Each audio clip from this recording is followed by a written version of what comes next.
Hi guys, so we're talking about dual events, okay? So dual events are basically when we have two separate events occurring, but we're looking at both of their outcomes together. So, for example, we could have, let's write example, all right? We could have one spinner, all right, and the spinner could have a red area, a blue area, or a green area, and we could have a die, a single die, so it would have the outcomes 1 through to 6. Okay, so in this case, I'm not just concerned with, what's the probability of a red or what's the probability of a 4. All right, I am actually combining the two outcomes. So I could get a red 1 or a blue 1 or a green 1 or a red 2 or a green 2 or a blue 2, that sort of thing. So we're looking at how we're recording this. Now, the thing to note here is that we're looking at dual events. So this is only when two situations are occurring. If we have more than two situations occurring, then we're going to go to something else. But for this, what we're doing is a table. All right, so I'm going to clear this.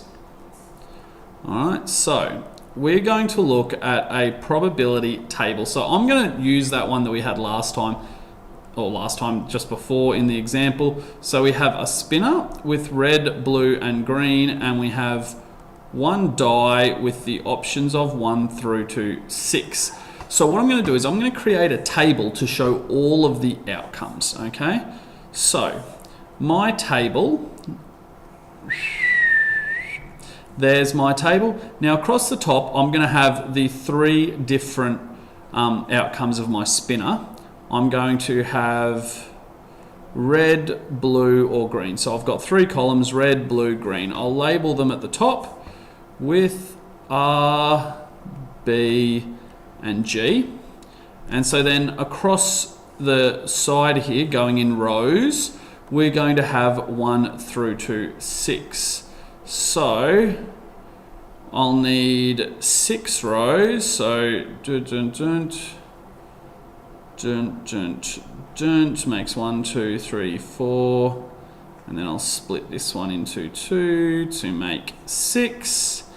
And down the side here, I'm going to go 1, 2, 3, 4, 5, and 6. Now I'm going to write my answers here in blue just so it's clear that these are answers.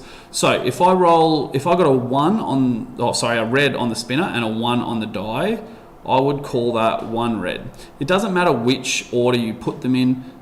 You can say red 1 or 1 red, it doesn't really matter.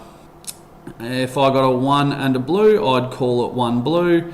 If I got a 1 and a green, I would call it 1 green. And so on and so forth. So this would be 2 red, 2 blue, 2 green until the table is completely filled out.